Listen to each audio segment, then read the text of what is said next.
Avec tout ce qui se passe en ce moment, j'ai eu pas mal de temps pour lire mes comics. Prêt pour mon avis en vidéo? D'ailleurs, n'hésite pas tout de suite à aller dans les commentaires pour me donner ton coup de cœur du moment. Ça sera marrant de voir si je l'ai lu, et au pire, je pourrais le rajouter dans ma liste de lecture. Cette fois-ci, il y en a pour tous les goûts avec un peu de VO, de l'araignée, de la SF, du crossover, du kids et de l'horreur. Au menu, en VO, on parlera de Batman The Adventures Continue 1 à 6. En librairie, on parlera de Arline, de Black Cat tome 1, de Kick-Ass The New Girl tome 3, de Symbiote Spider-Man, de Batman et les Tortues Ninja Fusion, de Spider-Man Legends of Marvel, de Green Lantern Terre 1 tome 1, de Doctor Strange First Start tome 1 et 2, de Diana Princesse des Amazones, de Jessica Jones tome 3, 4 et 5, de Motor Girl et de Deceased. Batman The Adventures Continue, issue 1 à 6. Slade Wilson est arrivé à Gotham City, et son arrivée rend le Dark Knight très suspicieux. Robin, d'un autre côté, pense que le mercenaire est ici pour aider. Est-ce que Deathstroke est un ami ou un ennemi? Et quels sont ses plans pour Batman? J'avoue que ça a été un vrai plaisir de retrouver les personnages et le style du dessin animé des années 90. La sensation de replonger un petit peu dans mon enfance. Mais l'histoire, ça vaut quoi? Le tout met pas mal de temps à se mettre en place, on a le droit à une histoire principale et un fil rouge avec un personnage mystérieux qui reste dans l'ombre à observer Batman et ses alliés et qui a l'air de bien les connaître. Bon, c'est pas dur à deviner qui c'est, mais le tout fonctionne bien. L'histoire est assez simpliste et sert à remettre les bases, et c'est très agréable de voir de nouveaux personnages DC jamais apparus dans le dessin animé comme Deathstroke. Ça annonce surtout du bon pour les histoires à venir. Espérons que ça arrive un jour en VF. Arline. Après des études mouvementées qui ont entamé sa confiance en elle, la jeune psychologue Harleen Quinzel pense enfin avoir décroché le poste de ses rêves en étant embauchée à l'asile d'Arkham afin d'apporter son soutien et son expertise aux plus grands criminels de Gotham. Mais il y a un être au sein de cet asile qui va à la fois faire chavirer son esprit et son cœur, le Joker. Petit à petit, Harleen va se laisser séduire puis sombrer dans une abîme de folie, y laissant à tout jamais son innocence et ses illusions perdues. Arline est un comics d'une beauté dingue, avec un grand Stepan Savage. Avec ce titre, on a le droit à une nouvelle revisite des origines de Harley Quinn. Cette fois-ci, on est du point de vue psychologique du personnage, on est plus centré sur Arline. Sauf que le tout fait un petit peu redite avec Mad Love, et que ça s'arrête un peu brutalement. Mais je crois que ce comics m'a surtout permis de souligner encore plus ce que je n'aime pas avec le personnage d'Harley Quinn. Comment quelqu'un d'aussi doué pour la psychologie mais d'aussi asocial a pu aller à un tel niveau de recherche sans plus de contrôle, de supervision, et comment peut-elle autant sombrer au point de devenir une héroïne écervelée, plus vraiment capable d'utiliser ses capacités de psy sur ses adversaires? Je pense qu'on sera amené à en reparler dans une vidéo. Il n'en reste pas moins que Arline est un très bon ouvrage sur le personnage si on arrive à passer au-delà de ça. En plus, l'auteur arrive à travailler un autre personnage tout au long de son récit qui va se révéler être un bon adversaire pour Arline. Mais je vous laisse découvrir qui c'est. Et puis Savage ne cache pas son amour pour Poison Ivy qui a le droit à de belles scènes et rien que ça vaut le coup d'œil. Black Cat, tome 1. La chatte noire est de retour et elle est prête à réaliser les castes les plus audacieux. Mais Felicia sera-t-elle capable de pénétrer dans le sanctuaire du Doctor Strange? Je vais pas vous le cacher, ce qui m'a attiré dans l'achat de ce tome, c'est déjà les belles couverts de J.C. Campbell. Oui, je suis faible. Mais une fois ça mis de côté, ça donne quoi? Bah, on a une aventure légère et fun sur des cambriolages dans l'univers Marvel. Une espèce d'Ocean Eleven façon Marvel. On a même un fil rouge qui se met doucement en place. Côté dessin, le tout est assez joli dans l'ensemble si on évite une ou deux cases qui sont un petit peu bâclées. Au final, c'est un comics léger, fun, sans prise de tête. Une bonne lecture d'été. Kick-Ass The New Girl, tome 3.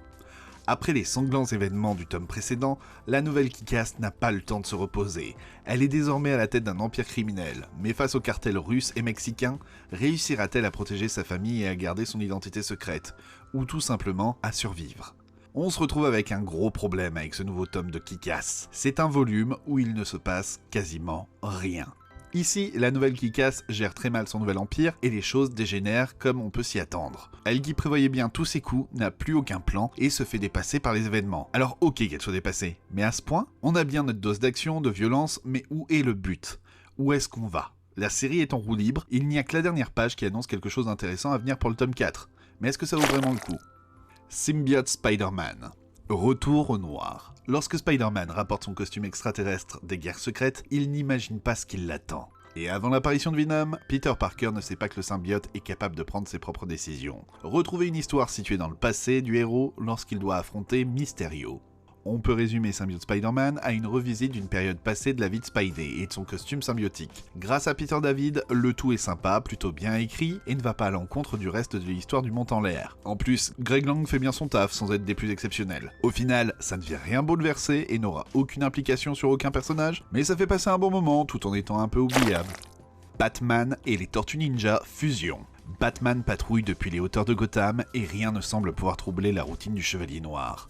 De retour à la Batcave, le héros retrouve Splinter. Mais où est Alfred? Et que font Leonardo, Raphaël, Donatello et Michelangelo dans les costumes de Nightwing, Redwood, Tim Drake et Damian Wayne? Il ne manquerait plus que Shredder et le Joker ne fusionnent... attendez une minute.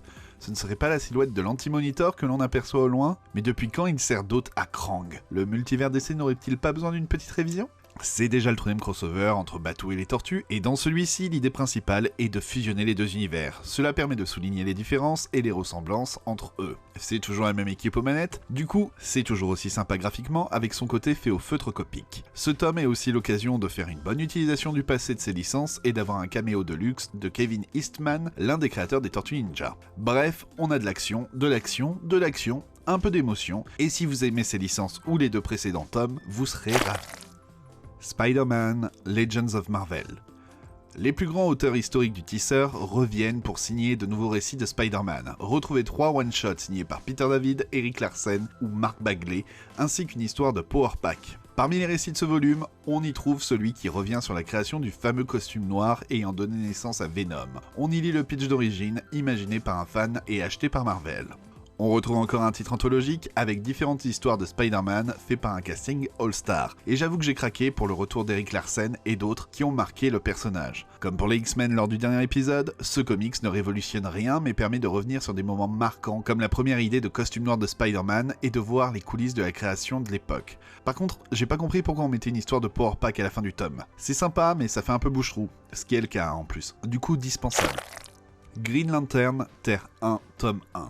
Hal Jordan occupe un poste d'astronaute minier pour le compte des entreprises Ferris Galactic. Et même si son travail lui permet de s'échapper un temps de sa vie monotone, cela ne suffit plus. Mais sa vie bascule le jour où il tombe sur un étrange anneau dans les décombres d'un astéroïde.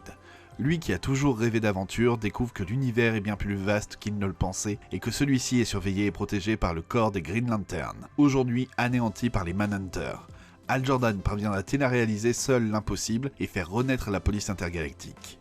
La formule Terre 1 fonctionne bien avec cette réinvention de Hal Jordan et des Green Lantern. Le tout est très intéressant avec un aspect désespéré. Ici, on dit bye bye au pilote d'avion et bonjour à l'explorateur spatial. Le tout donne un nouveau souffle empli de science-fiction. Perso, j'ai trouvé le dessin atypique, mais qui colle très bien à l'ambiance générale. Le twist de fin donne d'ailleurs bien envie de se jeter sur le tome 2, et ça tombe bien vu qu'il arrive très bientôt en VO.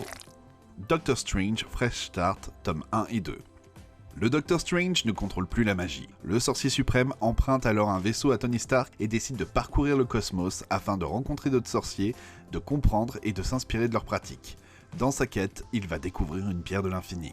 Mark Waid décide de donner une nouvelle orientation peu commune avec ce Doctor Strange qui part dans l'espace à la recherche d'artefacts. C'est en fait un recommencement sans en être vraiment un, qui permet une visite de l'univers cosmique de Marvel. Le tout en plus souligné par un super travail graphique de Rejo Saez. On a même le droit à un retournement de situation assez inattendu pour au final revenir sur les traces du run de Aaron et de sa magie qui a un coût. Spoiler, ça ne va pas durer longtemps vu qu'on aura aussi le retour à un Doctor Strange plus classique avec ses ennemis iconiques. C'est rafraîchissant, léger et ça fait un peu évoluer le personnage dans ses relations. Diana, princesse des Amazones.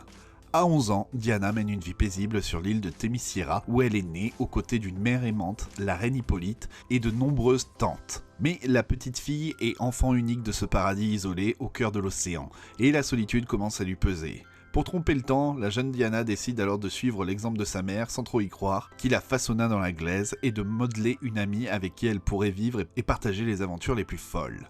Elle n'aurait jamais imaginé que son rêve puisse devenir réalité. On a ici un récit où Diana n'est pas encore Wonder Woman, où elle vit mal le fait d'être la seule enfant sur une île pleine d'Amazones. C'est donc un titre kids très frais traitant de la solitude, de la peur de ne pas être au niveau des attentes de ses parents et des erreurs qu'on peut faire quand on a des amis qui ont une mauvaise influence sur nous. Le tout est très sympa, drôle, cartoony et avec une bonne morale. Ça ne révolutionne rien, mais permet de donner un éclairage nouveau sur la jeunesse de Diana. C'est le titre parfait pour quelqu'un qui ne connaît pas Wonder Woman ou les comics. Jessica Jones, tome 3, 4 et 5. L'homme pourpre s'est échappé de prison et il revient régler ses comptes avec Jessica Jones.